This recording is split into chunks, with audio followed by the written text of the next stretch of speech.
College के दिनों में मैं ज़्यादातर दो सहेलियों के बीच बैठा मिलता था।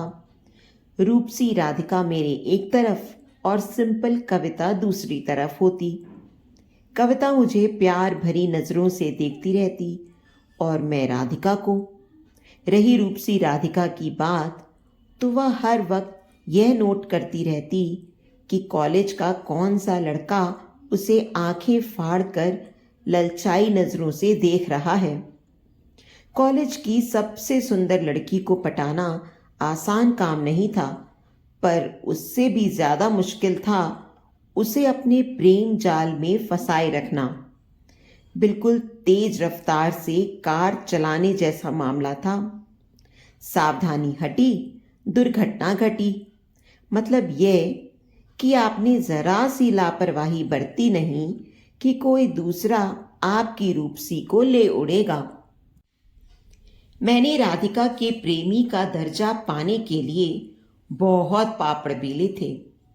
उसे खिलाने पिलाने, घुमाने और मौके बेमौके उपहार देने का खर्चा उतना ही हो जाता था जितना एक आम आदमी महीने भर में अपने परिवार पर खर्च करता होगा। राधिका, देखो ना सामने शोकेस में कितना सुंदर टॉप लगा है, तुम पर यह बहुत फबेगा। राधिका को ललचाने के लिए मैं ऐसी आ बैल मुझे मार टाइप बातें करता तो मेरी पॉकेट मनी का पहले हफ्ते में ही सब फाया हो जाता। मगर यह अपना स्पेशल स्टाइल था राधिका को इम्प्रेस करने का। यह बात जुदा है कि बाद में पापा से सच झूठ बोलकर रुपए निकलवाने पड़ते, माँ की चमचागिरी करनी पड़ती, दोस्तों से उधार लेना आम बात होती। अगर कविता ने मेरे पीछे पढ़ पढ़ कर मुझे पढ़ने को मजबूर न किया होता तो मैं हर साल फेल होता। मैं पढ़ने में आनाकानी करता तो वह झगड़ा करने पर उतर आती। मेरे पापा से मेरी शिकायत करने से भी नहीं चूकती थी। तू अपने काम से काम क्यों नहीं रखती है? मैं जब कभी नाराज हो उस पर चिल्ला उठता तो वह हंसने लगती थी। अजीत, तुम्हें फेल होने से बचाकर मैं अपना ही फायदा कर रही हूं। उसकी आंखों में शरारत नाच उठती थी। वह कैसे? अरे, कौन लड़की चाहेगी कि उसका पति ग्रेजुएट भी ना हो? हम दोनों के आसपास कोई न होता तो वह ऐसा ही ऊल जलूल जवाब देती। मुझे पाने के सपने मत देखा कर। मैं उसे डपट देता तो भी वह मुस्कुराने लगती। मेरा यह सपना सच होकर रहेगा। अपने मन की इच्छा व्यक्त करते हुए उसकी आंखों में मेरे लिए जो प्यार के भाव नजर आते, उन्हें देखकर मैं गुस्सा करना भूल जाता और उसके सामने से खिसक लेने में ही अपनी भलाई समझता। कॉलेज की पढ़ाई पूरी हुई तो मैंने राधिका से शादी करने की इच्छा जाहिर कर दी। उसने मेरी हमसफर बनने के लिए तब अपनी शर्त मुझे बता दी। अजीत, मैं एक बिजनेसमैन की पत्नी बनकर खुश नहीं रह सकूंगी और तुम अब अपने पापा का बिजनेस में हाथ बटाने जा रहे हो। मेरा हाथ चाहिए तो आईएएस या पुलिस ऑफिसर बनो। एमबीए करके अच्छी जॉब पालोगे तो भी चलेगा। उसकी इन बातों को सुनकर मेरा मन एक बार को बैठ ही गया था। मगर प्यार में इंसान को बदलने की ताकत होती है। मैंने आईएएस की परीक्षा देने का हौसला अपने अंदर पैदा किया। कई सारी किताबें खरीद लाया। अच्छी कोचिंग कहाँ से मिलेगी, इस बारे में पूछताछ करनी शुरू कर दी। कविता को जब यह जानकारी मिली तो हंसते हंसते उसके पेट में बल पड़ गए। बोली, अजीत, क्यों बेकार की झंझट में पड़ रहा है? देख, जो इंसान जिंदगी भर दिल्ली में रहा हो, क्या उसे एवरेस्ट की चोटी पर चढ़ने के सपने देखने चाहिए? उसकी ऐसी बातें सुनकर मैं उसे भला बुरा कहने लगता तो वह खूब जोर जोर से हंसती। वैसे कविता ने मेरी काबिलियत को सही पहचाना था। सिर्फ 2 हफ्ते किताबों में सिर खपाने के बाद जब मुझे चक्कर से आने लगे तो आईएएस बनने का भूत मेरे सिर से उतर गया। ज्यादा पढ़ना लिखना मेरे बस का नहीं है राधिका। बस मेरी इस कमजोरी को नजरअंदाज करके मेरी हो जाओ ना। राधिका से ऐसी प्रार्थना करने से पहले मैंने उसे महंगे गॉगल्स गिफ्ट किए थे। ठीक है, you are very sweet Ajit. नया चश्मा लगाकर उसने इतराते हुए मेरी बनने का वादा मुझसे कर लिया। इस वादे के प्रति अपनी ईमानदारी उसने महीने भर बाद अमेरिका में खूब डॉलर कमा रहे एक सॉफ्टवेयर इंजीनियर से चट मंगनी और पट शादी करके दिखाई। उसने मेरा दिल बुरी तरह तोड़ा था। मैंने दिल टूटे आशिक की छवि को ध्यान में रख फौरन दाढ़ी बढ़ा ली और लक्ष्यहीन सा इधर उधर घूमकर समय बर्बाद करने लगा। कविता ने जब मुझे एक दिन यूं हाल बेहाल देखा तो वह जम कर हंसी और फिर मेरा एक नया कुर्ता फाड़कर मेरे हाथ में पकड़ा दिया और फिर बोली, इसे पहनकर घूमोगे तो दूर से भी कोई पहचान लेगा कि यह कोई ऐसा सच्चा आशिक जा रहा है जिसका दिल किसी बेवफा ने तोड़ा है। तुम्हारे जैसे और 2 मजनू तुम्हें सड़कों पर घूमते नजर आएंगे।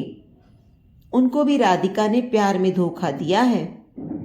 एक क्लब बनाकर तुम तीनों सड़कों की धूल फाकते इकट्ठे घूमना शुरू क्यों नहीं कर देते हो? कविता के इस व्यंग पर मैं अंदर तक तिल मिला उठा। वह उस दिन सचमुच ही राधिका के 2 अन्य आशिकों से मुझको मिलवाने भी ले गई। उनमें से एक राधिका का पड़ोसी था और दूसरा उसके मौसेरे भाई का दोस्त। उस रूपसी ने जमकर हम तीनों को उल्लू बनाया। इस बात को समझते ही मैंने दिल टूटने का मातम मनाना फौरन बंद किया और नया शिकार फांसने की तैयारी करने लगा। अगले दिन बन सवर कर जब मैं घर से बाहर निकलने वाला था तभी कविता मुझसे मिलने मेरे घर आ पहुंची। बोली, मुझसे अच्छी लड़की तुम्हें कभी नहीं और कहीं नहीं मिलेगी हीरो। वैसे अभी तक सुंदर लड़कियों के हाथों बेवकूफ बनने से दिल ना भरा हो तो फिर किसी लड़की पर लाइन मारना शुरू कर दो। मेरी तरफ से तुम्हें ऐसी मूर्खता करने की इजाजत है और सदा रहेगी। कविता ने कोई सवाल पूछे बिना मेरी नीयत को फौरन पढ़ लिया तो यह बात मुझे सचमुच हैरान कर गई। मैं कल ही तेरे मम्मी पापा को समझाता हूं कि वे कोई सीधा और अच्छा सा लड़का देखकर तेरे हाथ पीले कर दें और फिर उससे किसी तरह की बहस में उलझे बिना मैं बाहर घूमने निकल गया। कविता के माता पिता ने उसके लिए अच्छा लड़का फौरन ढूंढ लिया। उस लड़के को मेरे मम्मी पापा ने भी पास कर दिया तो महीने भर बाद मेरी उसके साथ सगाई हो गई और उसके अगले हफ्ते वह दुल्हन बनकर हमारे घर आ गई। मेरे दोस्तों ने मुझे इस रिश्ते के लिए मना करने को बहुत उकसाया था पर मैं चाहते हुए भी इनकार नहीं कर सका। मेरी शादी तुम्हारे साथ ही होगी। कविता प्यार भरे अपनेपन वह आत्मविश्वास के साथ यह बात कहती थी और अंत में उसका कहा ही सच भी हुआ। इसमें कोई शक नहीं कि वह मुझे बहुत प्यार करती है और मेरी सच्ची शुभचिंतक है। बहुत ध्यान रखती है वह मेरा। वह ज़्यादा सुंदर तो नहीं है, पर उसके पास सोने का दिल है। उसका सबसे बड़ा गुण है मेरी किसी भी गलती पर नाराज होने के बजाय सदा हंसते मुस्कराते रहना। उसकी हंसी में कुछ ऐसा है जो मुझे उसी पल तनाव मुक्त कर शांत और प्रसन्न कर जाता है। वह मुझे दिल से अपना पसंदीदा हीरो मानती है। मगर मेरी दुम शादी के बाद भी टेढ़ी की टेढ़ी ही रही है। सुंदर लड़कियों पर लाइन मारने का कोई मौका मैं अब भी नहीं चूकता हूँ, पर कविता की नज़रों से अपनी इन हरकतों को बचा पाना मेरे लिए संभव नहीं। फला फला युवती के साथ चक्कर चलाने की कोशिश कर रहे हो ना? वह मेरी हरकतों को पढ़ लेने के बाद जब भी मुस्कुराते हुए यह सवाल सीधा सीधा मुझसे पूछती है तो मैं झूठ नहीं बोल पाता हूँ। ऐसे ही जरा हंस बोल कर टाइम पास कर रहा था। चूंकि वह मेरी फ्लर्ट करने की आदत के कारण मुझसे कभी लड़ती झगड़ती नहीं है, इसलिए मैं उसे सच बात बता देता हूँ। अपनी हॉबी को टाइम पास मत कहो जी। अब लगे हाथ यह भी बता दो कि किस चीज़ को गिफ्ट करने का लालच देकर उसे अपने जाल में फंसाने की कोशिश कर रहे थे। रोमियो के नए अवतार जी। वह मेरी लड़की पटाने की तरकीबों को शुरू से ही पहचानती है। उसका मनपसंद सेंट। मैं झेपी सी हंसी हंसते हुए सच्चाई बता देता। उस पर क्यों रुपए बर्बाद करते हो? स्वीट हार्ट, मैं मौजूद हूं ना लड़कियों को गिफ्ट करने की तुम्हारे अंदर उठने वाली खुजली को मिटाने के लिए। कल चलते हैं मेरा मनपसंद सेंट खरीदने। तुम्हारे पास पहले से ही सेंट की दर्जनों बोतलें हैं। मैं हल्का सा विरोध करता तो वह खिलखिलाकर हंस पड़ती। सेंट ही क्यों, तुम्हारी लड़कियों को दाना डालने की आदत के चलते मेरे पास कई सुंदर ड्रेसेस भी हैं, ज्वेलरी भी, 3 रिस्ट वॉच, 2 जोड़े गॉगल्स और ना जाने कितनी महंगी चीज़ें इकट्ठी हो गई हैं मेरे धन्ना सेठ। मैं तो अक्सर कामना करती हूँ कि लड़कियों से फ्लर्ट करने के मामले में वह तुम्हारी टेढ़ी दुम कभी सीधी ना हो। यार, अजीब औरत हो तुम, जो अपने पति को दूसरी औरतों के साथ फ्लर्ट करता देखकर खुश होती हो। मैं चिढ़ उठता तो उसका ठहाका आसपास की दीवारों को हिला जाता। शादी के बाद कभी कभी मैं कविता से मन ही मन बहुत नाराज उठता था। मुझे लगता था कि स्वतंत्रता से जीने की राह में वह मेरे लिए बहुत बड़ी रुकावट बनी हुई है। फिर एक पार्टी में कुछ ऐसा घटा जिसने मेरा यह नज़रिया ही बदल दिया। उस रात में पहले बैंक्वेट हॉल में प्रवेश कर गया क्योंकि कविता अपनी किसी सहेली से बात करने को दरवाजे के पास रुक गई थी। जब कविता ने अंदर कदम रखा तब मेरे कानों में उसकी प्रशंसा करता पुरुष स्वर पहुंचा। क्या स्मार्ट लेडी है यारों, यह कोई टीवी कलाकार या मॉडल है क्या? इन जनाब ने ये बातें अपने दोस्तों से कही थी। उस रात मैंने भी कविता को जब ध्यान से देखा तो मुझे सचमुच उसका व्यक्तित्व बहुत स्मार्ट और प्रभावशाली लगा। उसके नए नक्श तो ज़्यादा सुंदर कभी नहीं रहे थे, पर अपने लंबे कद, आकर्षक फिगर और अपने ऊपर खूब फबने वाली साड़ी पहनने के कारण वह बहुत जच रही थी। मैंने आगे बढ़कर बड़े गर्व के साथ कविता का हाथ पकड़ा तो उन पुरुषों की आंखों में मैंने ईर्ष्या के भाव पैदा होते साफ देखे। तुम बहुत सुंदर लग रही हो।